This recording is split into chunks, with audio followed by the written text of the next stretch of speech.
Welcome, everybody, to another fantastic episode of the podcast by the Sons of Technology. And you know what?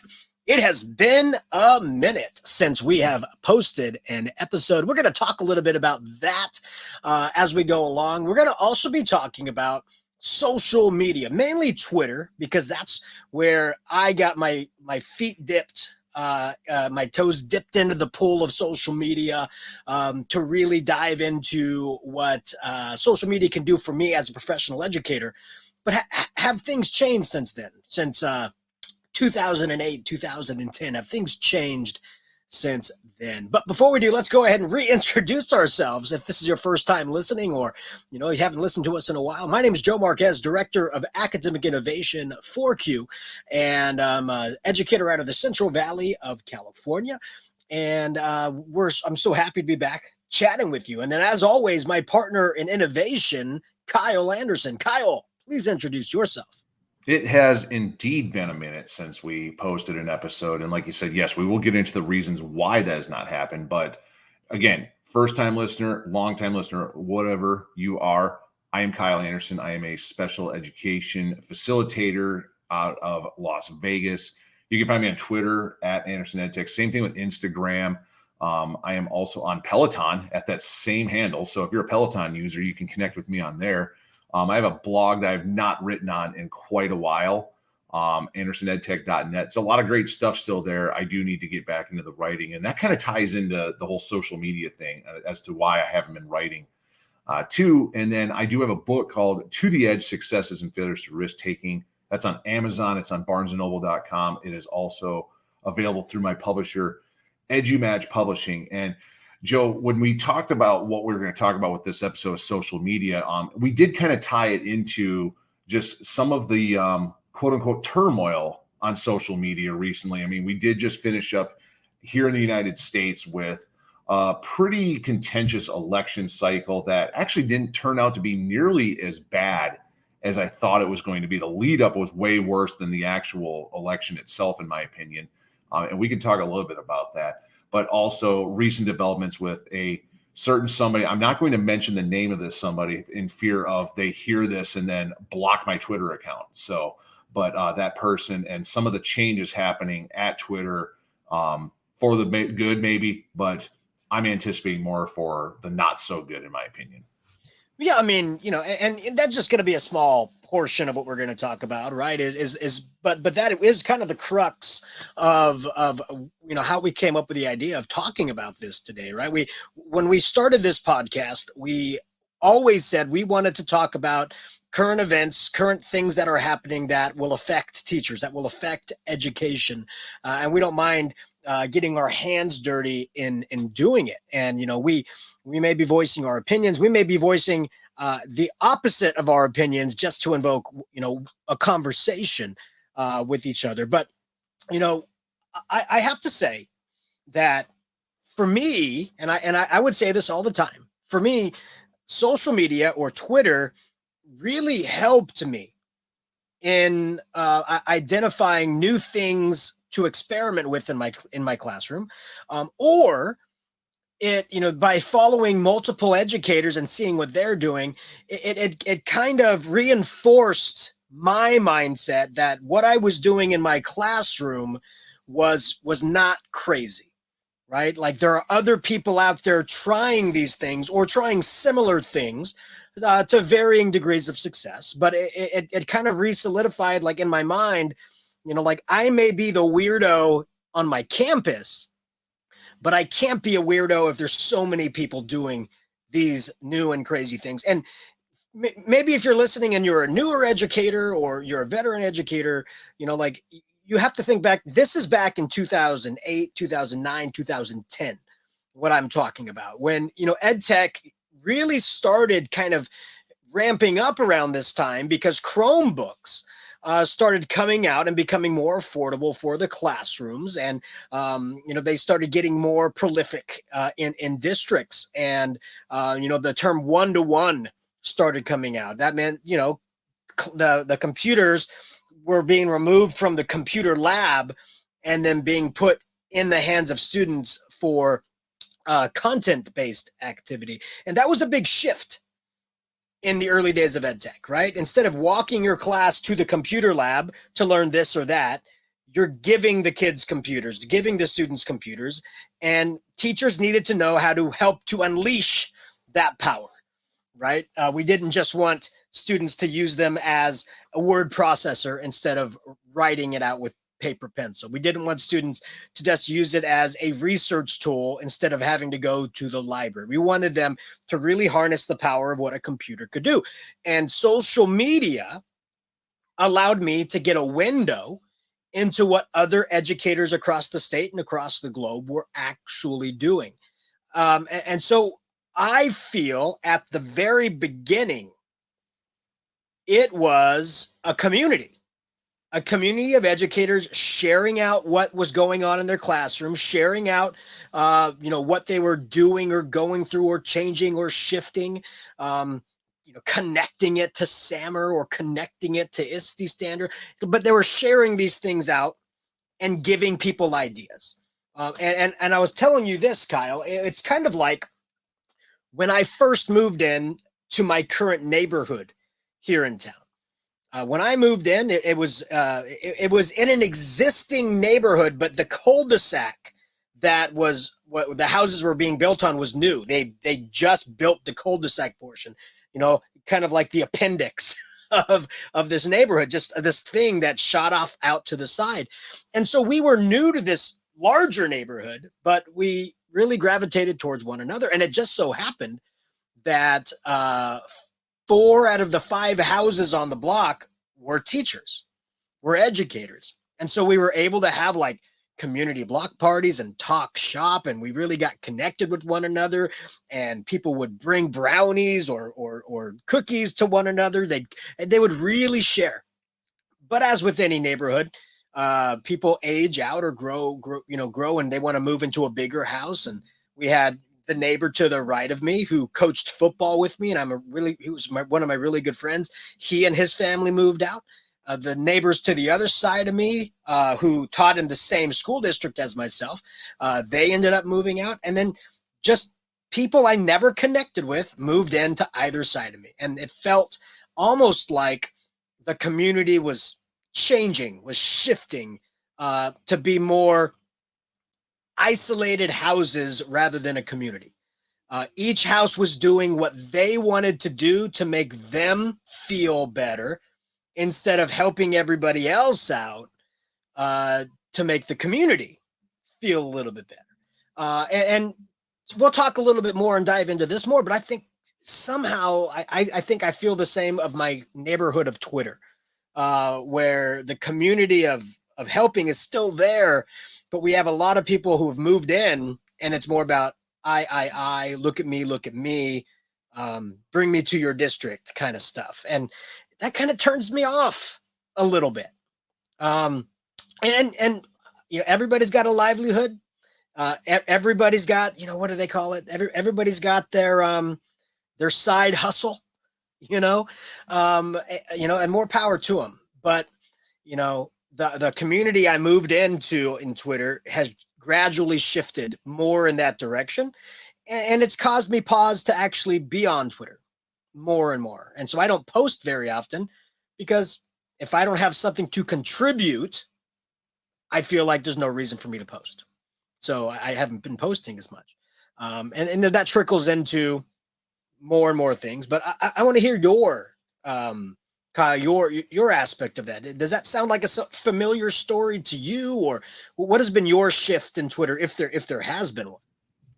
Oh, there's definitely been a shift. And I mean, I do need to go back to the beginning, kind of like you did. You were talking about being on Twitter back in 2009, 2010. I didn't get on Twitter until 2015. So I was a little behind the game in that regard. And my initial reservations about it was because I didn't see it as a way to enhance my profession or to connect with other educators. My view of Twitter was that it was celebrity gossip and political bickering, and really, a lot of Twitter is that, and it still is that, if not even more so that now, because of the way Twitter has shifted. So I wasn't on it for a long time. I didn't see it as something beneficial to me. And I was on Facebook, and I still am on Facebook, but I mean, I've been talking for years about just dumping Facebook, but there's little things that I stay there, to keep those connections with family and friends from yesteryear that I don't have the ability to see on a regular basis or connect with in another way. And then for some aspects of connecting with other educators as well. So when I jumped into Twitter, though, finally in 2015, I realized that, like, you keep calling it a community. It was a community of people that I was not the only one trying to do a lot of those things, experimenting with different tech tools or different ways of getting content to students that wasn't just the traditional stand and deliver and whatnot. So there was a community out there, and it opened this door for me to meet all sorts of different people, not only just online and share ideas and connect online, but then eventually in person as well. I mean, you and I met in person as a result of Twitter, and some of my best friends now, Adam Juarez being another great example. I met them through Twitter, and now we are people that we realize that, had we met in person years ago, like, just like what kind of a relationship we would have, and it's only just been a few short years. I mean, 2015 seems so long ago, but I'm coming up on my 8th Twitter anniversary. They send you that tweet every year, like, it's your Twitter anniversary. So that 8th one will be coming up here in a couple of months. But as time's gone on, that community has gotten smaller, in my opinion. It has become more of a place where I refer to it as toxic positivity, and I know a lot of other people do as well, where it's just like the look at me, look at all this great stuff I'm doing, or a self-promotion site is what it's become as well. Like, and that's not why I got on Twitter. I got on Twitter to ask questions and to connect with people and share ideas. And to me, it's not so much it's not the sharing of ideas anymore. It's the promoting of ideas, a self-promotion. And we used to do Twitter chats. Man, I had my calendar, my Google Calendar. I had notifications set up for no less than probably half a dozen Twitter chats throughout the week to remind me, 15 minutes, half an hour before they were going to start, hey, you got this coming up. So I could jump on my computer and participate in these chats. And then, that's when I was using programs like TweetDeck, where instead of being on Twitter, like, you could set up the columns in TweetDeck to see the tweets coming in and then respond to them. And even setting up like auto tweets for yourself to participate in Twitter chats as well. So rather than having to spend the time doing the introduction, because all the Twitter chats always started with like, who are you? Where are you at? Tell us about yourself, blah, blah, blah. You would just have the auto tweet that, that like at 7:01 p.m., they're going to ask this question. So at 7:02, just have it automatically post and you don't have to worry about it. That way you can focus on responding to others and connecting with them.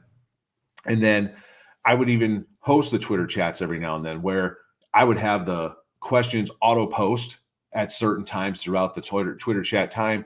And then that way I could focus on interacting with people, responding to questions or commenting on things that they said. And it was so funny because you would get these engagement statistics on Twitter, and I'm sure they're still there. I haven't checked them in a long time, where you would see that during this hour, you tweeted 57 times or something. Like, it was something nuts. And I don't know if I've tweeted 57 times in the last 6 months, to tell you the truth now, because I just like it's never been about likes or interaction, but when I don't, the way the algorithm, I don't know how many people really see the stuff I'm posting now anyway. So it's one of those deals where, like, I just don't know how much I'm really being an influence on Twitter now at this point. And again, it was never about likes, but I could post something really, really thoughtful and in my opinion, really useful and get absolutely no reaction whatsoever. Yet then somebody that just has, all sorts of followers post something just absolutely asinine, and then they get 500 retweets on something that's just absolutely stupid, in my opinion. So, instead of instead of asking a thoughtful question about like, how do we solve X problem in the classroom, whatever, it's something ridiculous like, what do you prefer in the morning, Red Bull, Monster, or coffee? And then you get 900 responses to that. And that's frustrating. That is not why I got onto Twitter. Well, and then I understand that as educators, politics are very important and we need to be political in order to get the change that is needed in education. And discussing politics and supporting candidates that are going to support education, those are all very important things. But I also did not get on Twitter to see constant political conversations and ads, especially ones that are very, very partisan. So extreme to either side, whether to the right or to the left. I did not get on Twitter for that. And I will say that in the scrolling that I have done over the last few months, I see more and more educators that they're not posting about education. They're just posting about politics. And sometimes the politics have nothing to do with education. And I will say I've unfollowed a lot of people as a result of that, because again, it's not why I got on Twitter. I'm not unfollowing you because I disagree with you. I'm unfollowing you because I don't want to see that. That's not why I'm there. So, and it's the same thing with Facebook. I've unfollowed or even blocked some people just because that's not why I'm here. I don't need to see that kind of stuff. So, and part of it's also for my own sanity, because I mean, how many studies have been done over the last few years that social media in general has caused issues with self-esteem, with stress, etc.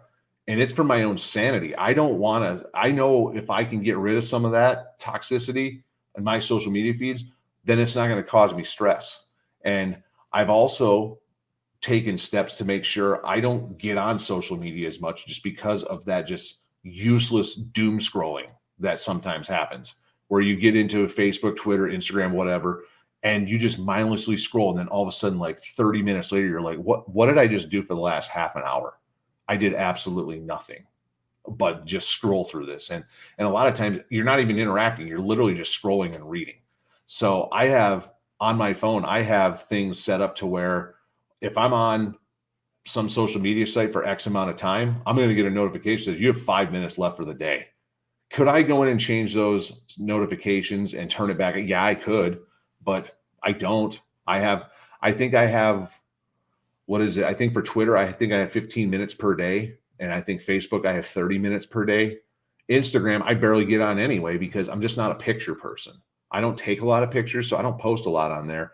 And my posting, I mean, I already mentioned Twitter. I don't post much on there anymore. I don't post much on any social media site for that matter anymore. So I just have found ways to be engaged in other ways and to connect with people in other ways. And a lot of it is that because I have become friends with people outside of social media, I have direct phone numbers for those people now, where if I need to talk to somebody, I can either text them or call them. You're one of them, obviously. Adam Juarez is one of those people that, he's part of this community of the Sons of Technology that I've connected with now over several years. So now these are people that I know and I trust, and I can ask questions and have meaningful conversation that way rather than over social media.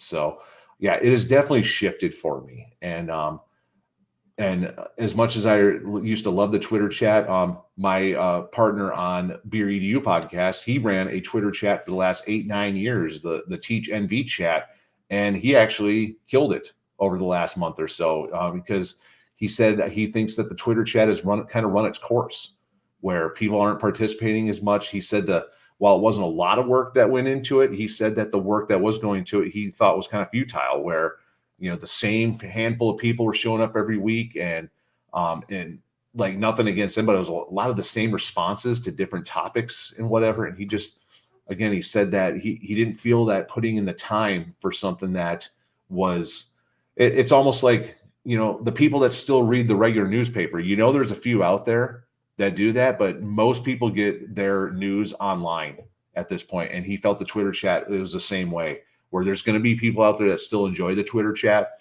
but most people have kind of moved on from it.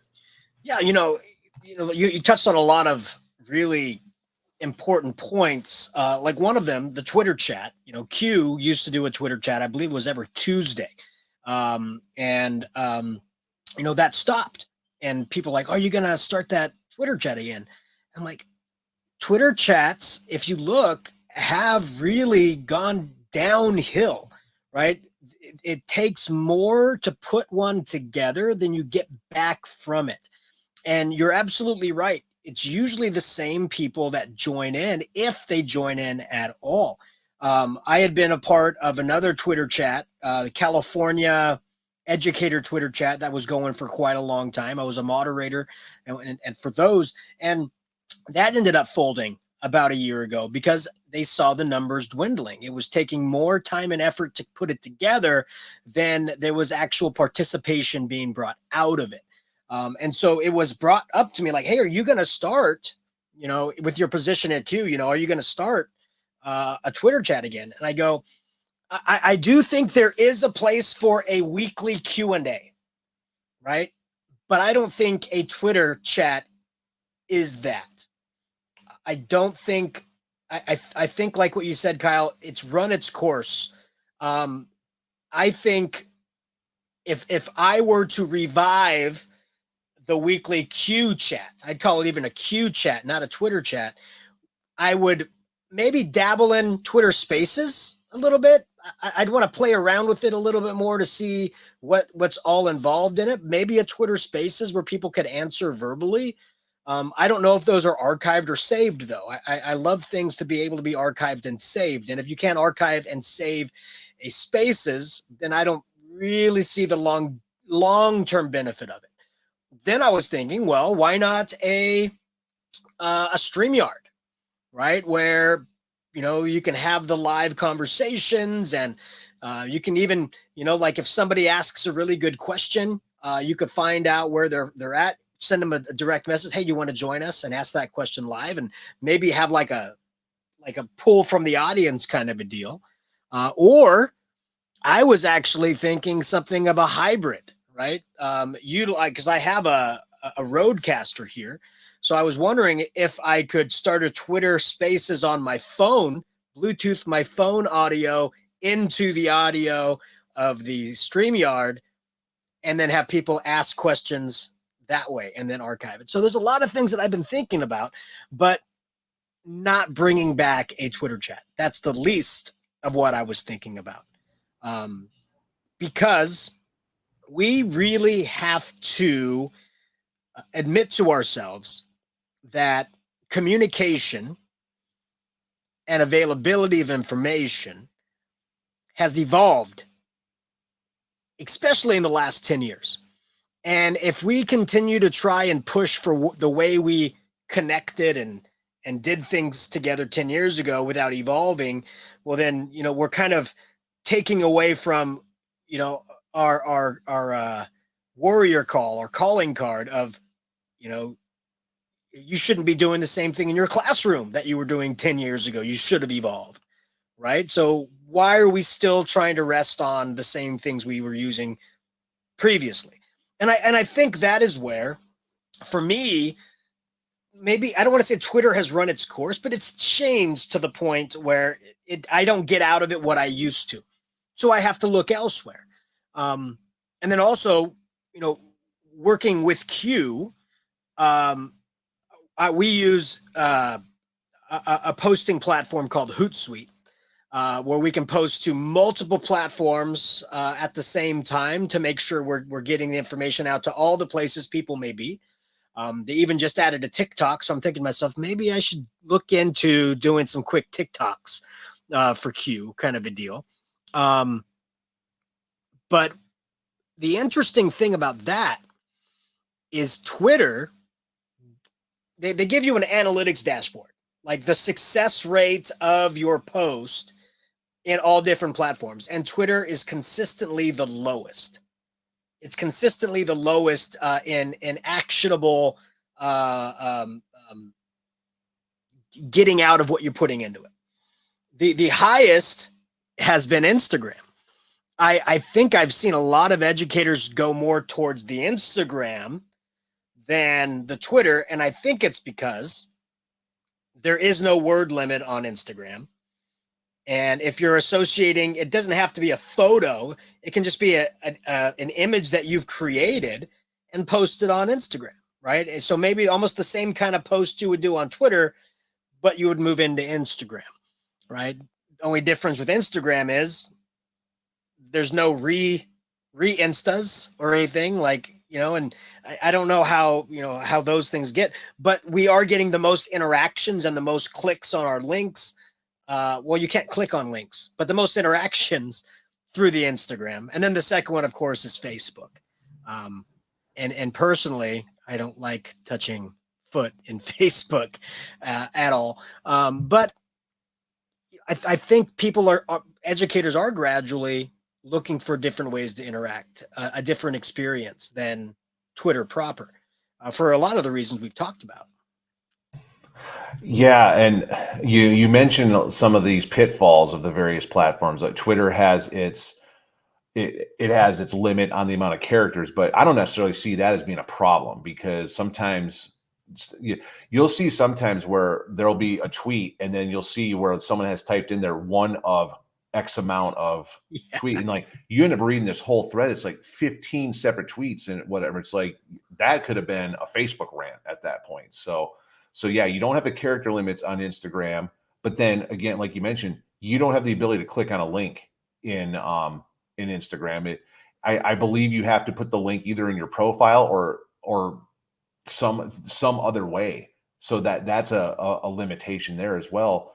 And then with Facebook, then that has its own issues or whatever. So it's almost like if you could take all the positive aspects of each of these platforms and put it into one platform, that would be ideal. But then there becomes the issue of misinformation that clouds all of those programs, in my opinion. And I can get into that more here in a second. So, and then, I've already mentioned, I am not a person that takes a lot of pictures. I'm not so much of a visual person. I'm more of like read or an auditory type of person. So an Instagram doesn't do much for me in that regard. And then again, I think Instagram, just the overall culture of Instagram, in my opinion, is that it's so much, hey, look at me to begin with.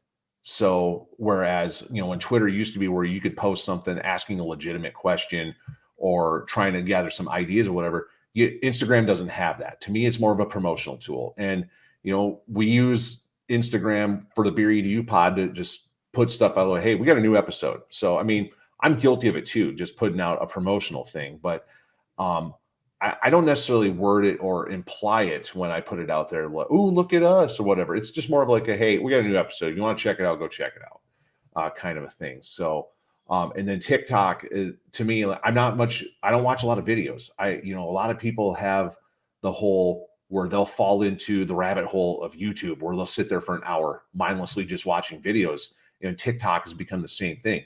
I don't have a TikTok. I have no intention of getting a TikTok, because I'm not one of those people that just sits there and watches videos like that. I just do not fall in that rabbit hole, and I don't want to fall down those rabbit holes.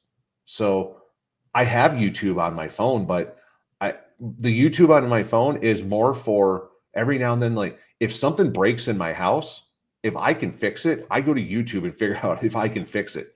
That's the YouTube on my phone. And I can't tell you the last time I pulled up YouTube on a computer to look at something. I try not to fall down those holes. And TikTok is one that has that potential. And you hear about people that were, again, it's kind of like the doom scrolling in Facebook or Instagram where, yeah, I just wasted an hour and a half watching TikTok videos. So it's just not something I necessarily want to get into. So, but kind of circling back to the misinformation thing too, I mean, that has been a problem really since the beginning of time. This isn't a social media issue. Misinformation has always been a problem. In fact, I was actually just listening to an episode of a podcast today. It's why am I drawing a blank on the name of the podcast now? I think it's called 1 Year, where they will do 6, 7, 8 episodes of different aspects of things that went on in 1 year in our history. And this season is 1942. So right after Pearl Harbor, and then different aspects of society at that time. There was a great episode from a couple of weeks ago that looked at the spike in marriages during the year of 1942, because all these young men that were either enlisting or getting drafted, they would get married either right before they got shipped out, or right when they would come back for a quick leave or whatever, and they would get married. So, and then they tied that to a few years later, the spike in divorces that took place, because these men were getting married in 1942. They come home 1945, 46 and realize they married somebody that is not the same person anymore. And now all of a sudden they're getting divorced.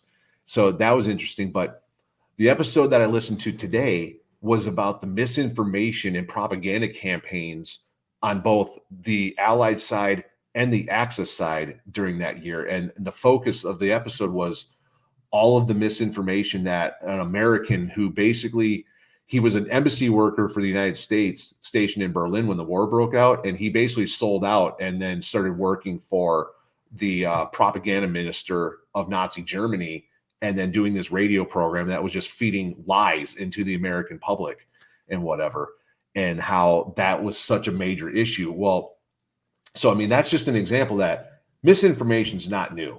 Social media is rife with misinformation, but it's not a new concept. It's just in a way that is more accessible to more people. So my fear right now is that it's already a major issue. And now the new CEO, the new owner of Twitter, has expressed multiple times that they want to be a bastion of free speech on Twitter. And right off the bat, as soon as he purchased it, you've got all these people that testing the waters. Are we going to get moderated and have our stuff blocked? So now they're just throwing stuff out there left and right. And I think Twitter is now going to become it's going to become even worse than what it is now, because in the name of free speech, this person's not going to moderate anything, and it's just going to become worse. And while my Twitter feed, I don't see a lot of that stuff because I've carefully curated my stuff. And if I see any inkling of that coming from anybody I follow, I unfollow them. And if it's really bad, I block them, because that is not why I'm on Twitter. But not every Twitter user is like me. And there are some people where they fall into that trap of believing a lot of that misinformation, and then they continue to spread that misinformation. Facebook's the same way. I have either unfollowed or blocked people on Facebook because of the traps they have fallen into with misinformation, and that's not why I'm there. I don't necessarily think you're a terrible person because you believe certain things. There are some things where I do think you're a terrible person if you believe them and promote them, but that's not why I'm on social media. But that's not everybody, and I believe that, like you said, you don't necessarily think that Twitter or social media in general has run its course, but it has definitely changed since I was a prominent social media user.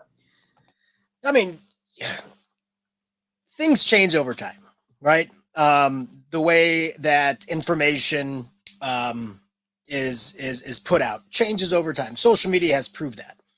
The problem is, a lot of people see on social media a statement, and instead of taking it as opinion, they take it as either fact or news.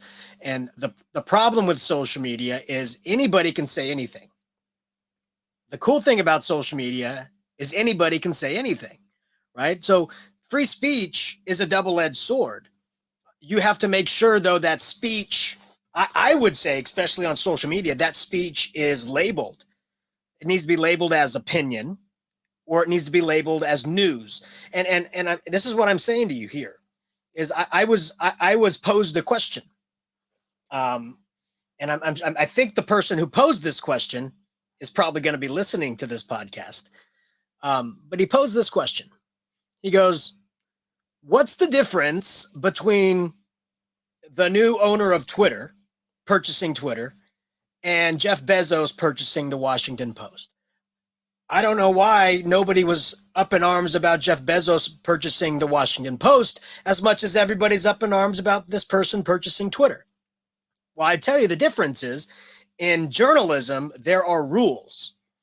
There are libels, there are fact checks that have to be proven, that due diligence was taken effect, and they have to label articles as either opinion, meaning this is somebody's opinion, and then the others are reported news articles based on facts. The papers have to do that. It doesn't have to be done in social media or on Twitter. Correct. And to kind of piggyback on that too, even the websites that tend to lean one way or the other, they still abide by those rules as well for the most part. So some news organizations, I'm throwing up air quotes here, okay, they do not do that, and that's not considered news at that point. And I love that chart that comes out every year that kind of shows where these news organizations fall on the spectrum or whatever. And your most credible ones, AP News is the one that I tend to stick, because that is straight middle of the road. That one's always right in the middle, and then you'll see the other ones as well. So I apologize for interrupting that, but I just wanted to throw that in too. Truly, how many people read the Washington Post? How many people read their Facebook feed every day? Right? I guarantee you there are more Americans that get their news from their Facebook feed than they do from the Washington Post. More individuals who get their news from their Twitter feed than another news organization. And the majority of that news that they get is the titles. They don't actually go in to read the article. They read the clickbait, right? But they don't click, right?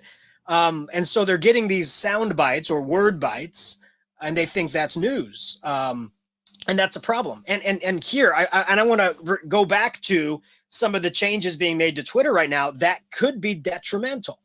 And I people, can correct me if I'm wrong or voice their opinions on if I'm being overly critical of it. But one of the things that was special at Twitter was that blue check mark. Now, people like, that's just for elites, or, that's just for celebrities, or, the blue check mark is meant not as a status symbol, but it's meant to identify, hey, if something comes from this, person or entity, it's not to say that it's true or anything. But it came from that person or entity. Like, it's a verification. It was, because you and I could have gotten a blue check if we wanted to. Well, so we couldn't. Here's the reason. No? Okay, because I was under the impression that I could get a blue check previously. So maybe enlighten me on this. Yeah, so a blue check is meant to be for people of stature, meaning if somebody faked this account and said something that it would destroy the career of this individual, or it would cause a panic because of the information being put out there. For example, if somebody pretended to be Barack Obama and they got a blue check mark next to it, people would say that was Barack Obama. He's got a blue check mark. It's been verified. It's been vetted. If anybody could just get a check mark, then anybody can find a way to impersonate people. And there's a reason I'm saying this, because Twitter on Wednesday enacted a new policy. Anybody who pays $8 a month can get a blue check mark. And so an 18-year-old college kid went on and created an account as one of ESPN's top NFL news analysts, and put that guy's name as the name, and then put his handle as the guy's name, and then in the number 0 and then T. So not, right?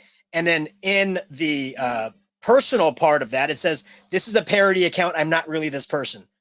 But it doesn't show that on a tweet. It shows the person's name and the check mark. And he went on and said, Josh McDaniels, the head coach of the Raiders, has been fired. Then he said LeBron James is demanding a trade from the Lakers. And then he went on and said Justin Fields from the Bears has been suspended for promoting anti-Semitic beliefs. And people are retweeting this, thinking it is that analyst from ESPN who has a verified, vetted check mark. And everybody was going, oh, what's going on? All this stuff is happening today. because of the blue check mark, they thought it was a verified account, meaning they took what that person was saying as truth, because the real person who has that check mark is pretty reliable when it comes to information being broken about sports. That actually is one of the reasons that that whole program was shut off, because this kid proved it's not a reliable way to get a blue check mark by paying, because more and more of this is going to happen. Yeah. I do believe, though, previously, before these new developments, though, that there were ways that like you and I could get verified. I don't know what they were. And You could apply for it, but you would Yeah. most likely get denied for it. They would say Yeah. your status or your number of follower, it doesn't equate to right. needing verification. And that's what I was referring to previously, not on these newer developments. So now the other issue too that social media has become that I have issues with, and another reason why I've gotten away from it so much, is how ads drive so much of what your feed is now. So I think I was actually talking to you one day about how I cannot scroll through, say, Instagram now without an ad probably every other 4 or 5 posts. It's either an ad for a company or it's a quote unquote promoted post, or in Twitter, a promoted tweet and it identifies in there that it's a promoted tweet or an ad. There's a way to show, but it is, I mean, you cannot scroll through without seeing that. Like Instagram is the worst in my opinion. It's like every 4 or 5. Facebook has gotten like that as well. Twitter is not as bad with the promoted tweets or the ads, but that's becoming an issue too, where you go through and you're trying to see stuff and like it is an ad over and over again. Now, 99.9% of the time, I keep scrolling and don't want to see anything. But there are 2 things that have happened either in the past or recently where an ad has come to be something that I've actually clicked on and worked out in my favor. There's a company in my area that every 6 weeks will come out to your house and they will power wash your garbage and recycling bins that you put out on the curb. I discovered that through an Instagram post, an ad. And now every 6 weeks I pay $25 and they power wash my stuff. That's something I don't want to do. And it should be done because that's disgusting. Well, then. Yeah, we just got that service as well. Yeah, it's great. If you're watching this on YouTube or Facebook, the flannel shirt that I'm wearing came from a Facebook ad. I saw this shirt and it is a flannel shirt that is Pennywise, the band, and their album Full Circle. It is a collaboration between the band and the flannel shirt company. And it's got a little Pennywise logo on the one pocket. I bought that because of a Facebook ad, but most of them I just keep scrolling and get away from it. So now, in my opinion, we pay for subscription services for just about everything in our world now today. You know, whether it's a streaming service like Disney Plus or Netflix or whatever. I have a subscription to the power washing for my garbage cans, whatever it is. You want to improve social media, and social media companies still need to make their money in order to keep operating. Why is there not a premium account for social media that has nothing to do with a blue check and being verified or anything like that, but it's for people who just want to either eliminate or at least reduce the amount of ads that are in their feeds? So if I want to continue to use Facebook or Instagram with minimal, I would pay a small fee for that every month. So podcast organizations do it where the podcast I was mentioning earlier, the 1 year, they're under a company called Slate, and they have a whole umbrella podcast, and you can get, I believe it's called Slate Plus, that for like $5 a month, you can get any show of theirs ad free. There's also, I know NPR does a premium version now where you can get their podcasts without ads.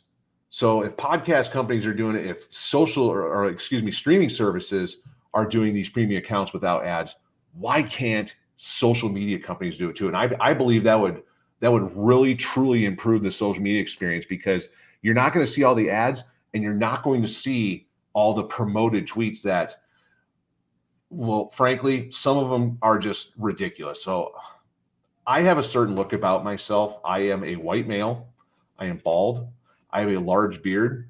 Some people may look at me and have thoughts about what my political beliefs may be.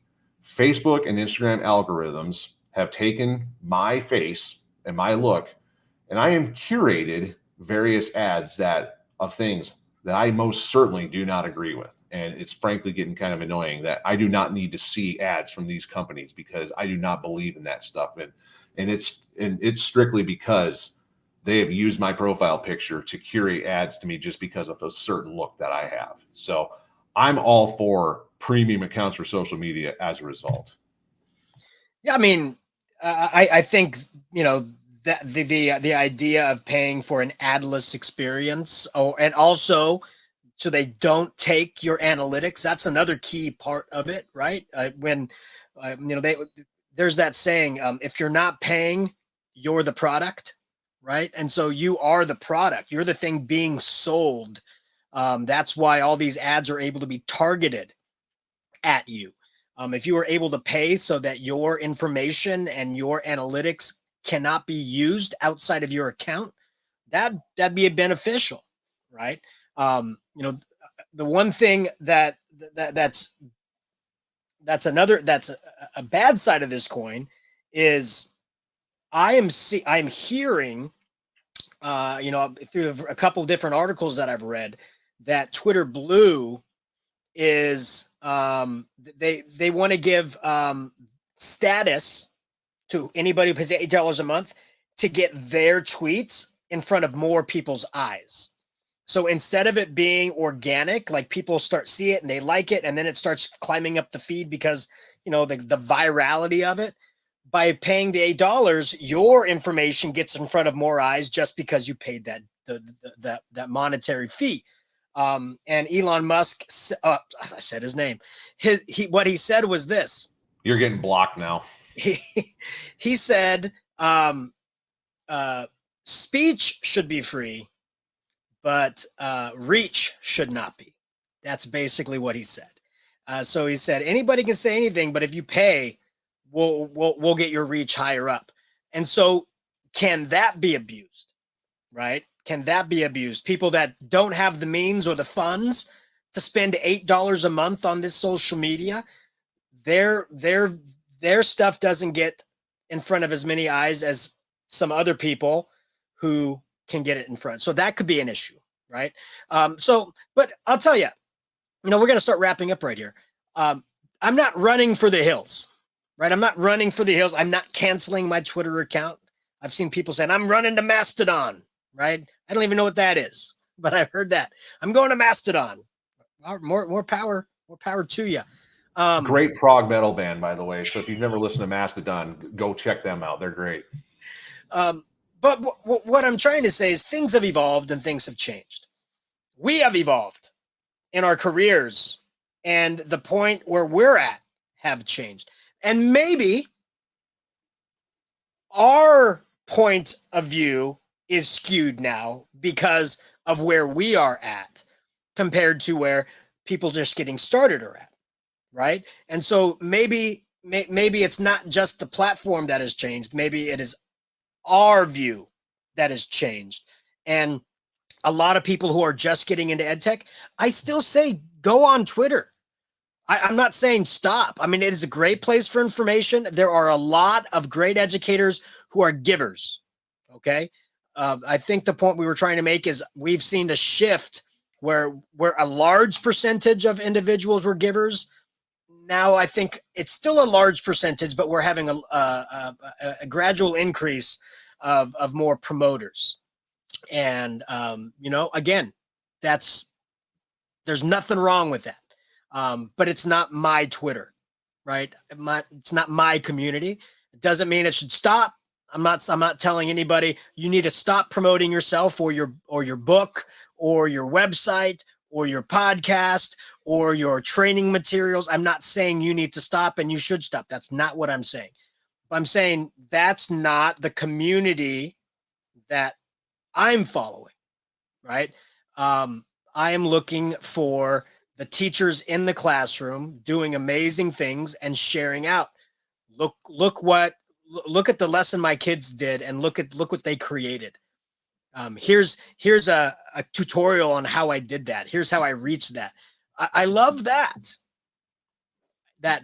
help, because you're helping other educators to try and figure out a way to emulate that and change things up.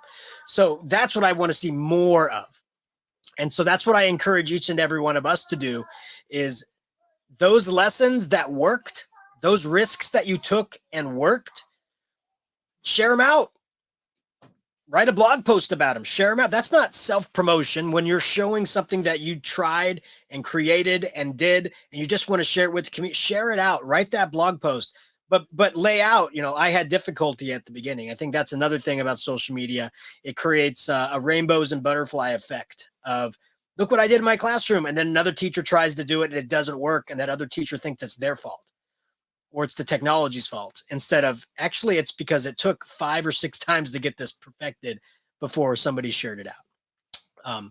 Share the dirty, right? Share the risk, share the failures along the way. And that's how we continue our community. So by no means am I saying mass exodus of Twitter. By no means am I saying you're doing wrong if you're promoting yourself, your book, your website, your podcast. By no means am I saying that. But what I'm saying is intermingle it with things that will help the classroom teacher, so that you are adding to the community of growth instead of other things. That's all I'm saying. Kyle, any closing statements before we wind this down? No, I think you said that very well. And same thing. I'm not shutting my stuff down. I take things with a grain of salt. So I try to be a critical thinker about things. So that's my biggest thing that I would encourage listeners to do as well. So don't take everything that you see on social media as the gospel.